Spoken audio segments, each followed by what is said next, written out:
বাড়িতে এসে এক লোক তার ভাবিকে আওলা ঝাওলা পেটানো শুরু করলো। পিটুনি খেয়ে তার ভাবি জোরে জোরে চিৎকার ও চেঁচামেচি শুরু করলো।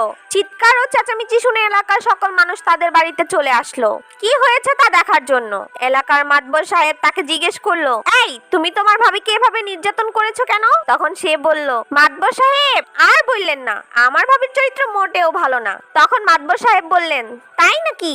তা তোমার ভাবি এমন কি খারাপ কাজ করেছে যার কারণে তুমি তোমার ভাবিকে এভাবে পিটিয়েছো? তখন সেই লোকটি বলল, মাতবর সাহেব কি আর বলবো দুঃখের কথা, আমাদের এলাকার যাকেই জিজ্ঞেস করি, কি ভাই মোবাইলে কার সাথে কথা বলছেন, আমি আশ্চর্য হয়ে যাই। সবাই বলে তোমার ভাবির সাথে কথা বলছি। তাহলে এবার আপনিই বলেন আমার ভাবির চরিত্র কতটা খারাপ? এলাকার সমস্ত পরপুরুষের সাথে একাই কথা বলে। তখন মাতবর সাহেব বললেন, আরে ব্যাককল, আসল বিষয়টা তো এরকম না। আসল বিষয় হলো এলাকার লোকেরা তাদের স্ত্রীর সাথেই মোবাইলে কথা বলে। এলাকার লোকেরা যেহেতু সম্পর্কে তোমার ভাই হয়, এজন্য তাদের স্ত্রীরাও তোমার ভাবি হয়। এ কারণেই কিন্তু সবাই বলে তোমার ভাবির সাথে কথা বলছি। মাতবরের কথা শুনে লোকটি বলল, ও আচ্ছা তাই নাকি, এখন বুঝতে পারলাম আসল কাহিনীটা কি।